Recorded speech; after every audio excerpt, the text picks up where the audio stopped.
So let's continue with a topic and application of using principal component analysis, and that is in material science. And again, it's about using spectrum of with neutrons. And let's see, that one didn't work. What we are looking at is Braggage imaging. So it's an imaging technique where you look at when the Braggage criterion is fulfilled within different materials, mainly in metals, and depending on when it's fulfilled, at which wavelength, and depends on the crystal lattice distances. Then you can get spectrum like this, where you have, for example, in this case is the for face-centered cubic ion crystals, and you can get for the different spectra, for the different wavelengths, you can get a spectral response looking like this, and that can be used to analyze the crystalline composition of, in this case, an ion. There are different features in here. For example, the height of this edge can be used. Also, the slight movements of the edge can be used for the analysis, but sometimes it's quite overwhelming to have a spectrum of images and find which region should I look at all. And here is such an example. We have 6 pieces of iron. The yellow is glue, so it's or tape, so don't pay attention to that. But you can see that the typical spectra are, we have some air, we have the material, and we have spacer material. And within the material, this iron, it varies. The spectrum shape varies. And it's not very easy to see from this average image, which takes all into a wide beam image, to see where is the information. If you look at a single wavelength bin, you don't see much either. Maybe you see slight variations in intensity between these blocks, but nothing more. So now, by running the principal component analysis, we need to do some reshaping of the data to get it into the method, and do some normalization to get them in the right right condition for the analysis. And then running our principal component analysis, again with 5 components, which is quite a big reduction, but this is 5 components is often okay for this very correlated data. Then we do the fitting and we get something out of that. First of all, we get some principal eigenvalues for each principal component. So you can see there is a lot of weight on the first one, quite some less on the second, and then it really goes deeply down. And looking at the components, maybe they don't make physically sense. That is an important thing to say about principal component analysis, is that the separated components, they don't necessarily have any physical meaning, but it helps you to find clusters and regions. If I plot the 2 first components of this, it looks, as a scatter plot, looks quite messy. So this scatter plot is not so telling us so much. We can see that there is some kind of blob around here, a large one around here, and another over here. So that we see some separation in the data.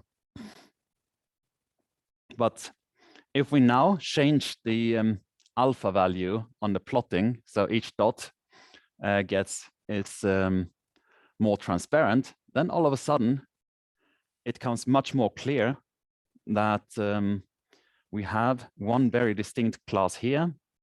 We have one class going here and very stripe shaped, and another one here, and a 4th one here. So now we can really nicely see that we have 4 different distinct classes within this image set.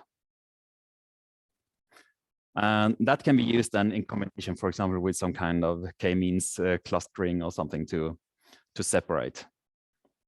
And now we can use the first three principal components as the red, green, and blue channels of a color image.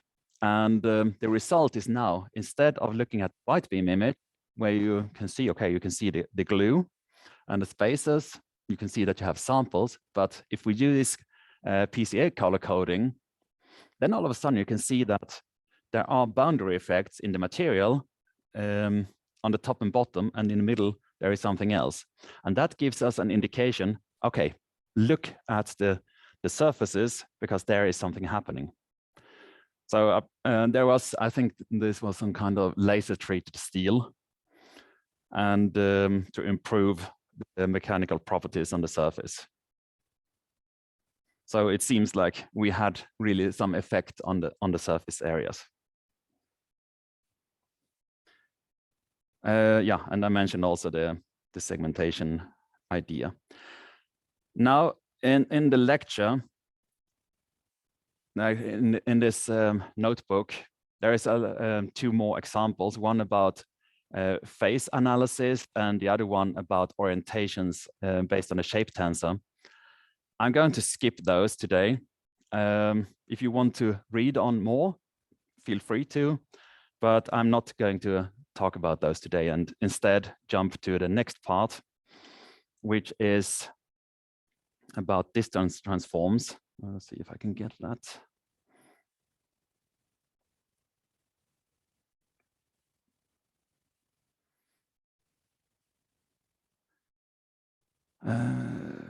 There it is. So, and again, we have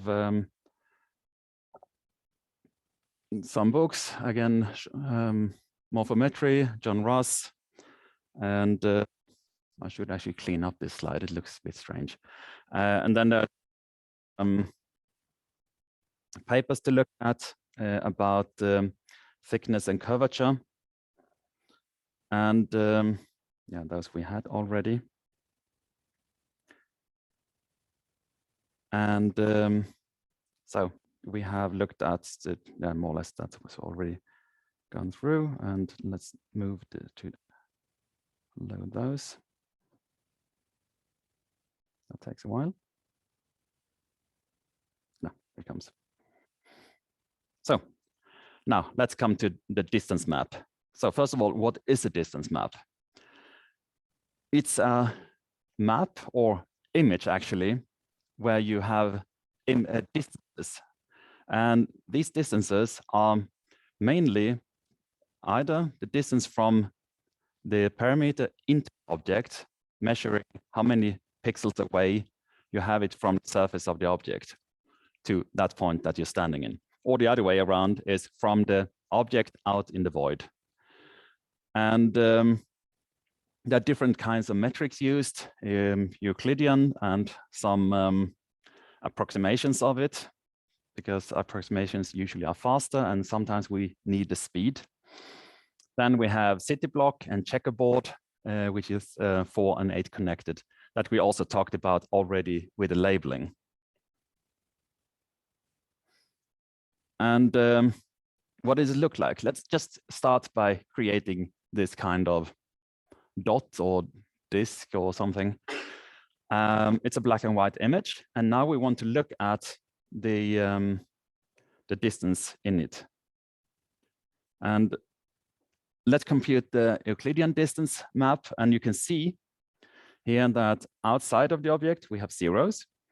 The perimeter has ones, and the green ones here is 1.4, so that's square root of 2. And here the distance is 2 away, 2 pixels away, and so on. It goes on here with square root of 3 and 4 and no 3, 6, etc., etc.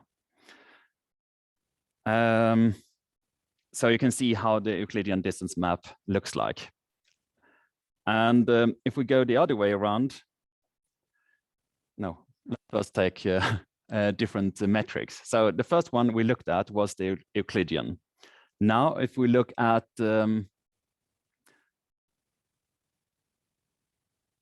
different algorithms. So this is about timing. Sorry, I was running ahead.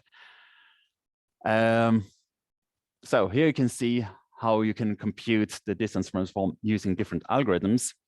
And in one case, we had 11.6 microseconds, a brute force algorithm, which is, let's say, a ground truth to just check the principle, takes 25 microseconds. And then there is the distance transform called Chamfer Distance. And that's an approximation looking at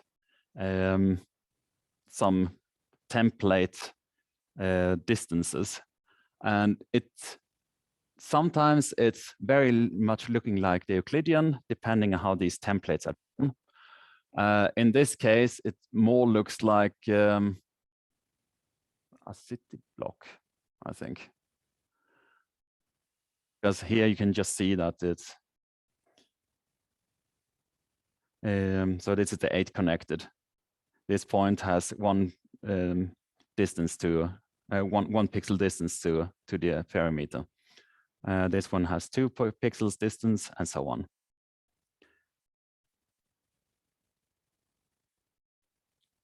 And again, this is a quite complicated algorithm to get it right. And of course, Python provides not in scikit image actually, which is actually confusing me that it's not available there, but instead in SciPy and ND image. But there is the distance transform called distance transform EDT. So EDT is Euclidean distance transform. And there is a little bit of information around how to tune it and which distances it uses and so on.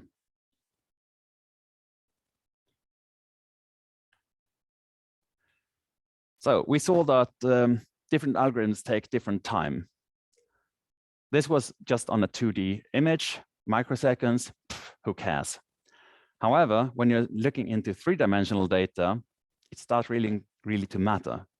Thinking about if you have something like 10 gigavoxels images, that's a lot.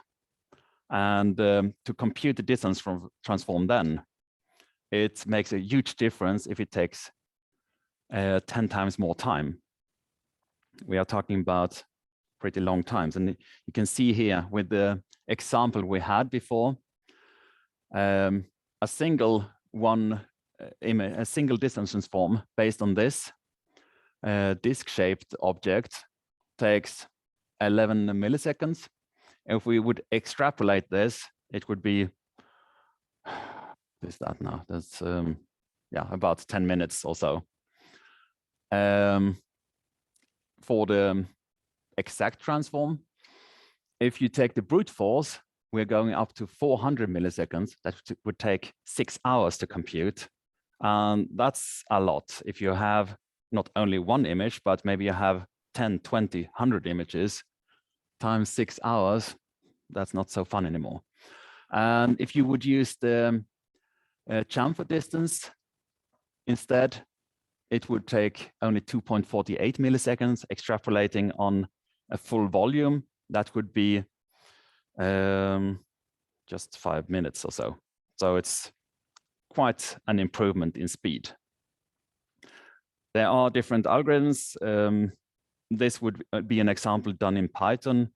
If I think there are even faster methods, which is not in Python. So if you really need to compute a lot of distance transforms, then you should go for the fastest possible algorithm. Here is the principle behind the distance transform. So we have an image with background and foreground. So it's just straight off segmented, but not labeled. And the distance map is the distance, minimum distance between position X and Y. And Y is from the background pixels. And here is a full distance iteration. And let's see if I can, no. And I'm not going through how it works, but it's again about 4 loops. 1 to scan, 2 to scan the image, and 2 to scan the neighborhood. And in this case, we're using 3x3 neighborhood. And then once you have the right position, you can compute the distance here. So that is the principle of the algorithm here. And let's create a test image against some kind of disk. And it is just a black and white again. And running the first iterations, you can see how it works, starting out with initialization, and then it goes inward, inward, inward, and then you can get your distance positions. There are also other methods. So this is kind of a region growing type of algorithm. There are also algorithms that does the whole distance transform in 2 scans, 1 up and 1 down. So top down and 1 bottom up.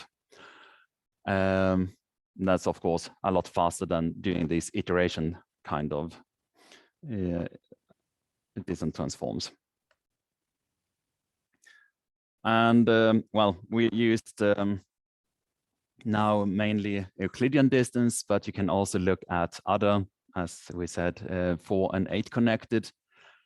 The main advantage of using those is computational speed. One is you are touching less pixels, and the other one is you do less computations, because if you compute the absolute compared to computing 2 squares and a square root, then you have quite a big gain in speed.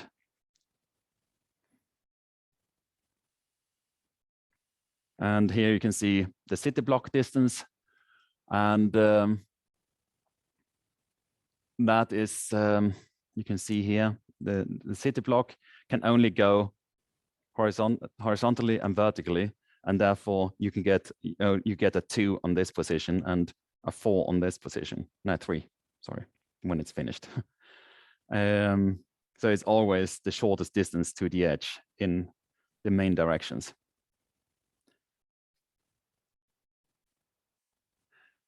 So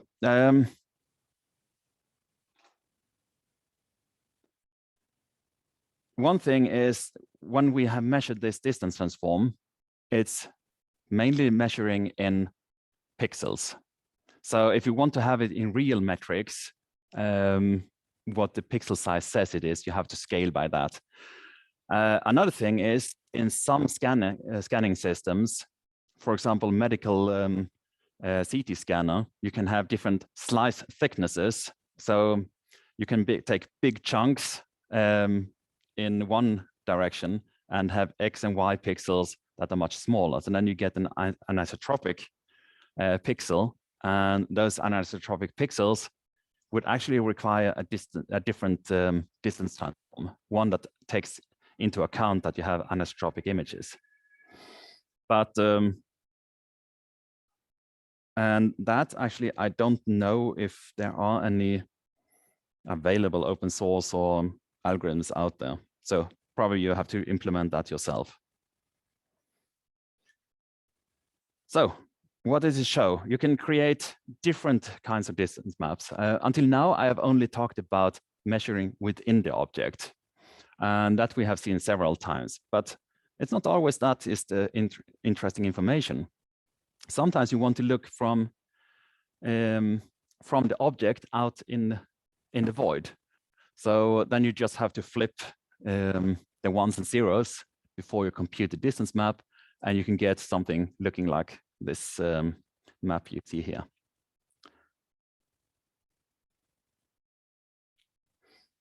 And another thing is how you can use it. If you have 2 blobs, in the image, and they are growing. And you start labeling them and want to compute the area of the object that you have in the scene. Then let's see if you have these two blobs and they're growing. And if you look at the distance map and compare it with a growing object, you see that the average distance is increasing a little bit. But the interesting thing is you have, first of all, more or less the same value. If you look at the component labeling instead and measuring the area as a metric of the size, then you can see that it's growing. Okay, the area is growing. That makes sense. But at some point, they are merging together. And then all of a sudden, you have twice the size of the object. And then you can see that average area is exploding up in a large value, and you only have one item. So in this sense, the distance could be a more robust metric of the object size. So that is one use of the distance transform. Now let's look at some real images and distance maps in those. And this is an old well-known slice, the bone slice. And we have the mask, and we're using the mask now to compute the distance map. And here you can see first the distance map within the cells. And you can see also the distance map of the background. And here you can see more or less you can use it to calculate the distance between the objects, more or less, or having the largest distance between them, or separate them with the help of the distance. That can, for example, be used if you're not looking at bone, but maybe if you look at nutrition transport between roots or water uptake regions from roots, then it could be that each root has a volume that it can actually manage, and that is more or less decided by the distance to the root. And here is the cortex. The usefulness of computing the distance transform here, I don't really know actually, but we can do it. So let's just show what it looks like. In this case, it's just the distance within the cortex. And looking at the details of it, yesterday, this image actually puzzled me a bit because the numbers didn't make sense to me. The reason is, if you look here, you have very strange numbers for the distances. And the reason is that this is every 5th pixel that we are looking at. So that's, we have the boundary, which is a 1, and then 5 pixels away, we actually have a 6. So that's the reason why the numbers don't really make sense at the first look of it.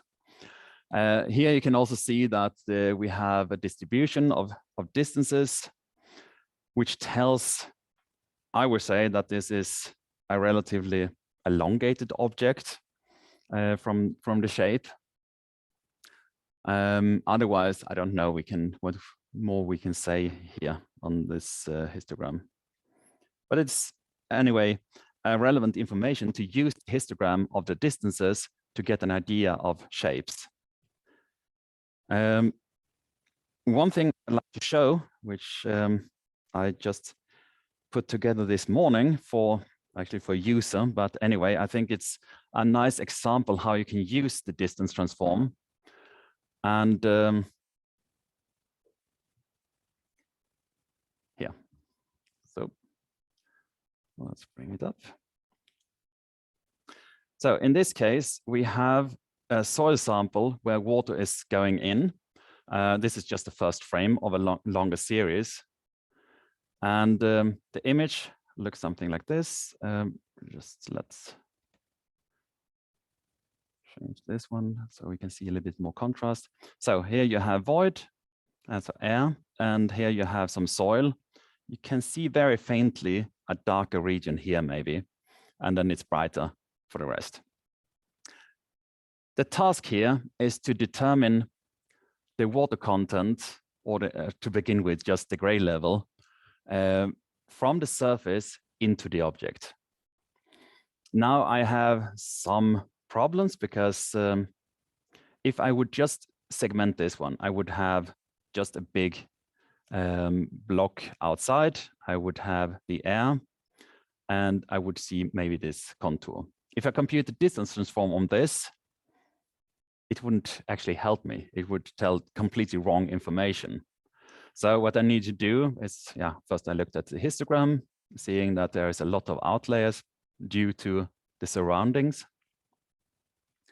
So the first step I'm doing is to create a mask, just mask out this the active area looking like this. And from that, it's now possible to get a nice histogram where I can segment air against soil. And doing that, I'm using here the threshold minimum algorithm, which identifies the minimum between the two peaks. Doing that, I get some misclassifications outside. I get also some misclassifications in the soil, which I'm handling by a combination of closing and opening. So first I'm closing all these regions here, and then I'm opening to get rid of those regions. And from there on, I'm cropping a little bit. So I'm not interested in the areas outside here. So I'm just cropping out these parts. So I only have soil and this area here. This is also not so interesting for me, because if I would compute the distance transform here, it would go out in the background, which is not useful at all. And that would be very misleading to the measurement. So here I'm very crudely setting everything above this level to 0. And then I have the soil surface separated. From here, I compute the distance transform. So now I'm getting closer to what I actually want to do. And I need to do a second masking, actually. So to mask out, because I don't want to measure anything out in this area, which was actually outside of the object. So this is the area where I have distances I want to measure, and that I now combine with the gray level image. And the output is then I'm computing, looking up every unique distance. And from that, I'm looping over every unique distance and can compute the intensity variations from the top down into the object. So this is an application how you can use the distance transform to actually measure information in the data. So that was a little sidetrack. I will upload this also in the folder of the lecture. So this is kind of a mini project, actually. Let's go back to the lecture.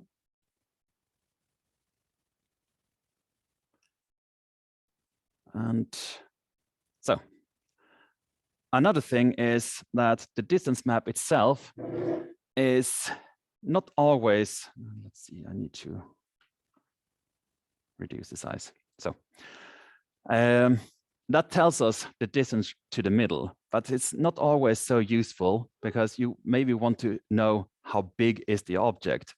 And for that, locally. And for that, there is another way, which is related to the distance transform, and that's the thickness map and or pore size map, which says that every pixel that belongs to a large area have the value of that large area.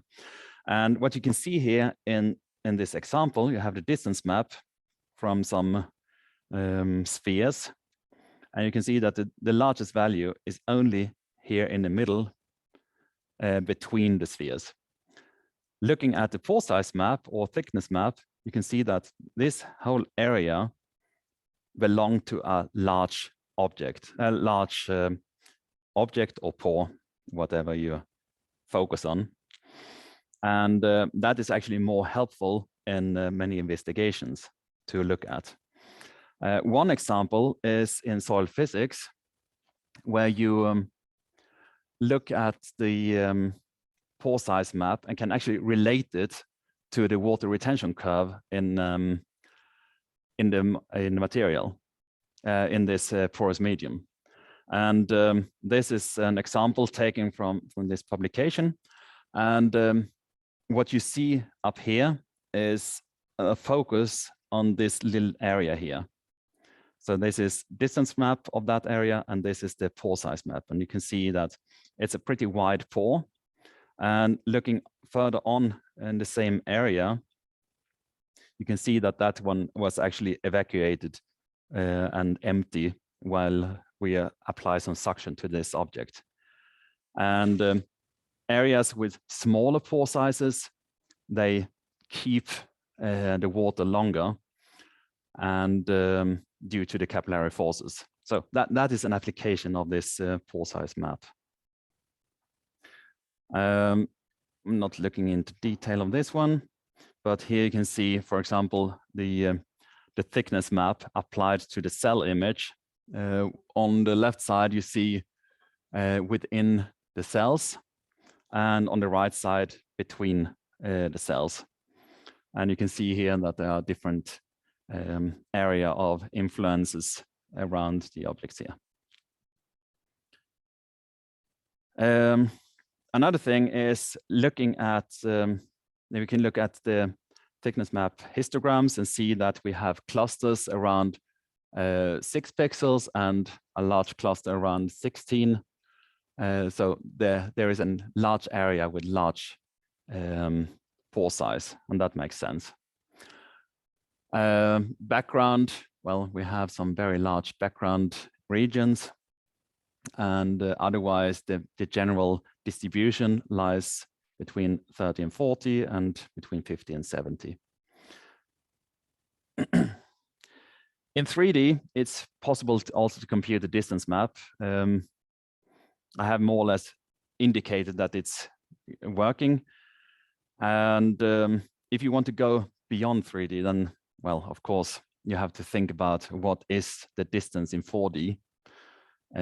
What is the meaning of it? So usually, actually, I never computed distance maps beyond 3 dimensions. But in principle, it could be computed. It's more about extending the algorithms to do it. So let's look at some 3D images. We have some slices out of a block. So here you can see the axial slices and sagittal slices of some bead packing of some kind. And you can already see here that in the axial slices, it's relatively round. And in the sagittal slices, it's more ellipsoid. So it's could be rice or something from the shape. And we can look at this data in 3D. And for that needs a lot of coding here. But let's see if I can actually, no, it's not so. So this would be a mesh grid showing how what the objects looks like. Still maybe not so easy to understand, but this mesh can also be visualized as some surface. So these are actually 2 ways of visualizing volumes.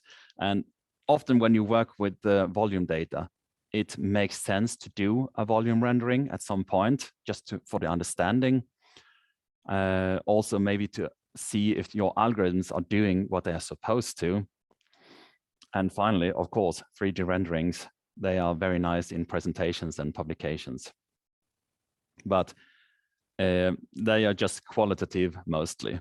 Or you can, like here, you can also add information plotted on the surface that tells where you have the distribution of different values within this area.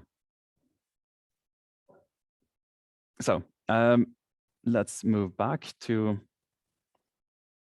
the slides again. So, and here we look at the distance map for all the slices. So this is a 3-dimensional distance map because it actually, when you have 3-dimensional data, it should, in principle, mostly work in 3 dimensions. Otherwise, you can get misleading results between the slices. You can get to interpret one thing that is maybe belonging to a large object will be interpreted in single slice analysis as a very small object, and that's not the idea behind doing the analysis. Here we can see an example, some bubble. I don't know what kind of foam it was, but it's some kind of foam at least. And here we can see the thickness of the different bubbles. And there is a large bubble with about 3 millimeters, and then it goes down. And this map can actually show us the distribution of the bubble sizes within the object. And yeah, then we can do some calculations about how these bubbles, how many bubbles there are, and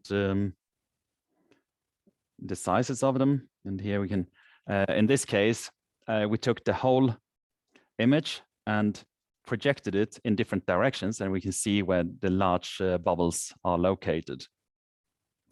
That can also give a quick overview without doing the volume rendering, that you project the information on one on the different planes. And here is another view of the analyzed planes from this bubble example.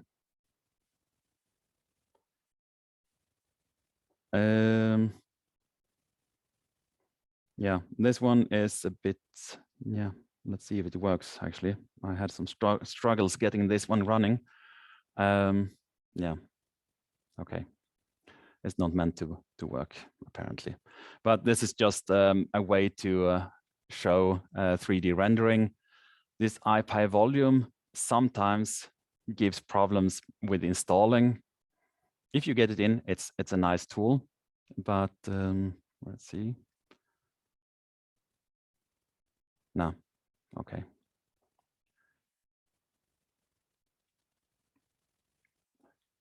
Okay, so that rendering didn't work. But another thing we can look at is also looking at surfaces and interfaces between objects, and that is often relevant for study of different processes going on, and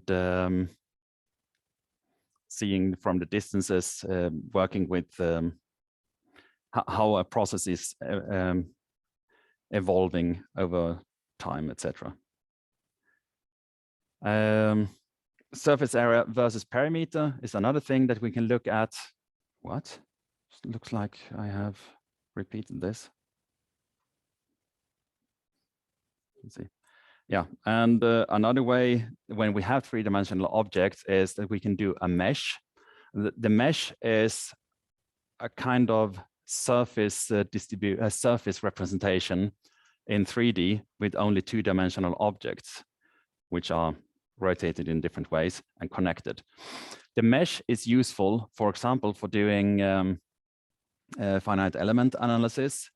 It's also very useful to for the visualization, because then you can easily color them. And actually, most graphic cards, they're working with some kind of meshes and shading of these meshes. And let's see, we have different ways of doing this mesh. And one very popular way is to use a marching cube algorithm. And the reason why we use that one is we want to go with a precision higher than the voxel size itself. And that can be done with the help of this algorithm, which investigates a 2x2 neighborhood. And depending on the configuration, if you are beyond or below the threshold on the different corners in this 2x2 neighborhoods, you can actually get a plane that is more precisely positioned than just taking the voxel. And that is used for the triangulation also. And this one didn't want to show. Let's see. Yeah. Okay, it was just.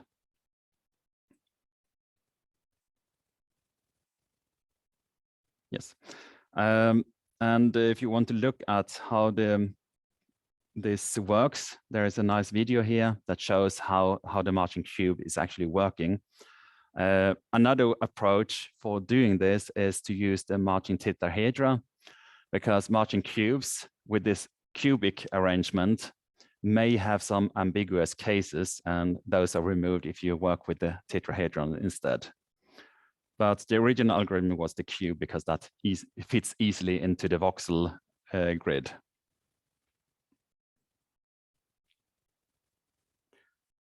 Let's see, gets back. So another thing that we want to look at when we have our labeled object is maybe the curvature or local curvature of the items. And the curvature is mathematically defined as 1 over the radius, the local radius of the object. And a low curvature means that we have a very large radius. So infinite curvature means, in principle, we have a flat plane. And studying the curvature can also tell us about the shape and the behavior of different objects. And here you can also use it for determining the surface normal, telling which direction you have locally. And that is an information that can be used also for simulations to study how things are moving out or in from this object. The surface normal is also used in rendering context. So when you do volume rendering, I want to describe reflections from the object, then you also use the surface normal for this description. The curvature in 3D is a bit more complicated due to the additional direction. And mostly you're talking about two curvature, one, the minimum curvature and the maximum curvature. And they can be oriented in different ways. Let's see, here we have combinations. So you can talk about the mean curvature is a scalar. There's two scalars talking about three-dimensional curvature. We have the mean, or we can also take the Gaussian curvature. And depending on what you want to look at, these can help you in your analysis of the surface behavior. And here are two examples. It's not very visible actually in these two, but here is the computed mean curvature and the Gaussian curvature of two different surfaces. And let's see.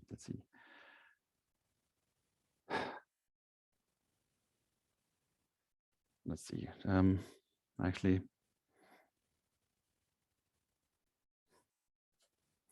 yeah, with the help of these curvatures, you can also actually describe how the objects what they are looking like, and also looking at the distributions, histograms of the curvature can tell you more about what the examples are. So if you can go from very round objects, which positive Gaussian curvature, or you can also have many saddle points, so it's more wavy objects, and then you rather have a zero or negative curvature within these objects. And let's see, I'm a bit confused now. I thought I should talk about texture analysis too. Time is running away from me today. I'm very sorry for that. Texture is another topic that is very commonly analyzed with image processing. As you can see, the world is full of textures. We have foliage of trees. We have different collected things that are put together. We have structures on the soil, rock formations, forests, water structures, etc., etc. So there is a lot of different textures in the world, and typically it boils down to looking at local patterns and combinations of these patterns. And that one I need to make small in order to, no, I need to do it like that. So we have different patterns. In this case, I'm just doing some synthetic patterns. We have just bars vertically, bars horizontally, and then we have some dots and some little bit more irregular shaped things still with some periodicity. And we have diagonal, and analyzing these textures is a large field in image analysis. Can be helpful to analyze and find regions with the same properties. Can be from aerial pictures or clusterings around different maybe cell cultures. A lot is of the texture analysis is on natural picture analysis. So looking at scenes, analyzing, it could be, for example, looking at a soil profile where you take a picture of the profile and you can see that you have different layers in the soil and those have different texture, and texture actually can be a combination of both pattern and color combinations. And with that, you can get more precise decisions about what you're looking at. One way to look at it is a quite massive thing here that's called the Co-Occurrence Matrix, which is the sum of similar regions. So if you have at different distances, so you have some kind of probe area which you march through, and it is one if a pixel is similar to another pixel which is further away with different intensity values. So you always look at, for example, in this case we have up here, you have different value distances depending on where you are. So here, I don't know the values actually, but say we have a 1 here and a 2 here. That would be the ij in that case, so the 1 and the 2. And at the distance of 4 pixels or something. And from that, you can get a very different matrices. Here you see some examples how it works at different distances, at different gray level distances. And from that, you can do your analysis. One thing that this is a texture analysis, actually something that is done very much using machine learning, because that's a thing the human eye is very good at seeing that pattern is that kind, that pattern is that kind, but telling the computer doing this analysis is very hard. But it's a large field of research to do this. Another way of looking at texture is also looking at just local correlations between different regions and seeing what differences we have. And here you can see some of the co-occurrence in different directions and seeing where things are repeating themselves. So this is by distance and this is by a rotation. And here we run also some tests on the brain image where we have this region looking at different textures. And in order to do texture analysis, you usually have to work with some probe area. So you cannot, because stepping back, with texture analysis, you have something that has a spatial dependency, and therefore you need to work in some larger areas to analyze anything to get a number out of it.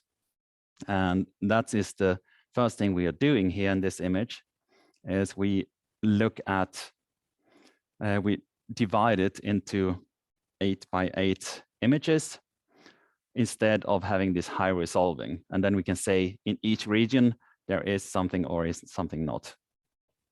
And then there is a lot of different methods. So these are the regions with some average values in them. Then we can compute the contrast differences, the similarity, homogeneity, energy, etc., etc. So there are many different metrics available for measuring texture properties in scikit image, and these are described here. Actually, again, there's not really one that is outstanding good as what it looks like, but if we look at this pair plot, we can see that there is something called, I need to read what it actually is, something called a score. That one actually separates itself from the main data, and that's would probably be the information that we should look at in the future for doing the analysis. So basing the clustering on the score combined with something else. And yeah, that was it for today. Sorry about a bit confusing last part, but the main things are today were the labeling and the distance transform. They are really important tools for the image analysis. Texture analysis is a very large field. I tried to bring it together somehow, but that could be a topic for a full series of lectures, only that. So that was it for today.